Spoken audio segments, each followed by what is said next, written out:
So, good evening guys. So, it's already 7 p.m. in the evening. So, guys, me and my team is decided to pag-usapan namin na ngayon namin ipapakat ngayong gabi yung truck na dumating. And then, ganito siya guys. Ito yung truck na dumating ngayon na gagamitin namin, na ipapakat namin ngayon panghuli ng mga lobster. So, ito siya guys. Yan. So, para siyang umbrella. Yan. May ganyan siya. Ayan. So, ito yung mga butas na pwedeng lusutan ng mga lobster. Ayan. Ganyan. Ayan. Parang lang siyang umbrella. Then, sa ilalim, ito. Ayan. Kapag may huli, bubuksan lang to. Ganyan, makukuha na yung mga laman. So, ipapakat natin ito mamaya ng 8 p.m. So, ngayon, na-assemble pa lang namin. Then, lalagyan na ng pain. Ayun yung itsura niya, guys. Ayan. So, yun guys. Mag-slice lang ako ng tilapia.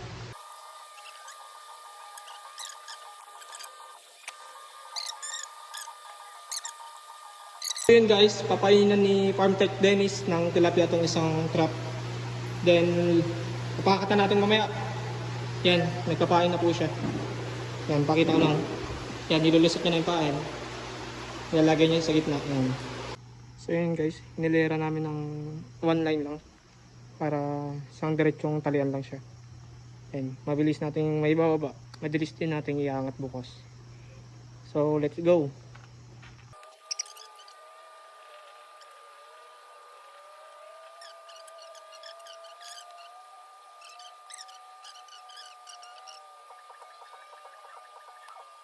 So yun guys, tapos na namin lagyan ng tansi yung mga trap.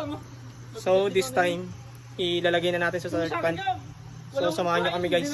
Ayun na pala yung nagawa namin. Yan, may mga tansi na yan guys. Then ibaba na lang natin siya sa third pan.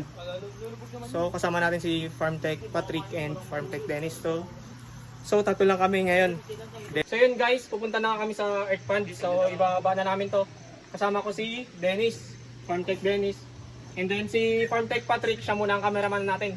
So samahan nyo kami guys, let's go! Ayun guys, papunta na po yung mga kasidiyan natin.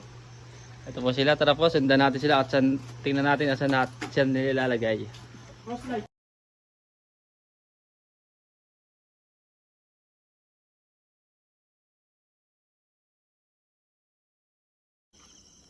So yun guys, nandito na tayo sa earth pan. So kakarga na natin tong mga pandang trap natin. So check natin bukas kung marami tayong mahuli. Let's go! So yun guys, bababa ako ng earth pan do. Dahil kailangan lapat yung trap natin. Kasi itong earth pan namin guys, naka-slope to. So bababa muna ako. So ito, mababasa tayo guys, pero okay lang to. Worth it naman to bukas.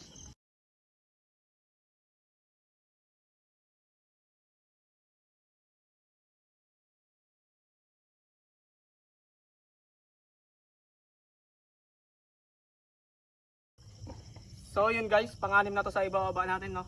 Dito to sa pangatlong pan. So let's go. Saan natin stop?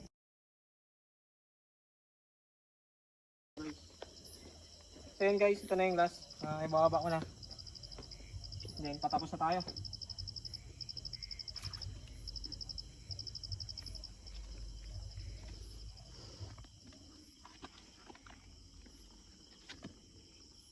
So ayun guys, bababa ako, i-check kung nakalapat ba.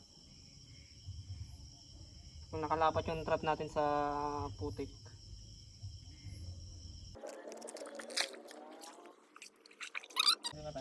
So babalik tayo bukas ng umaga, which is 6 AM in the morning. I-check natin kung may mga nahuli ba yung trap natin. So good morning guys, 6 AM na ng umaga. Then kagabi, pinakat natin yung fish trap or cage trap. Ngayon iaango na natin. Then let's see kung may huli yung mga trap natin. Then guys, iangat na natin yung isa. Check natin kung may laman.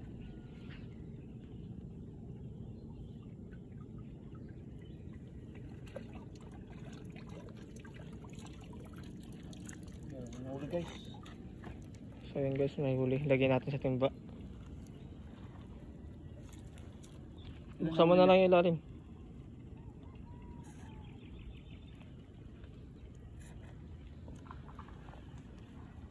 Oh. Ikaw mo bukas. Hawakan mo.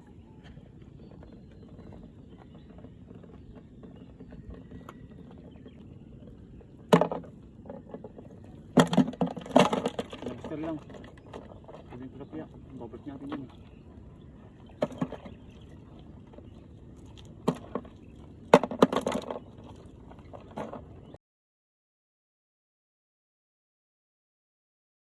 So ito yung nauli natin sa isang cage trap, no?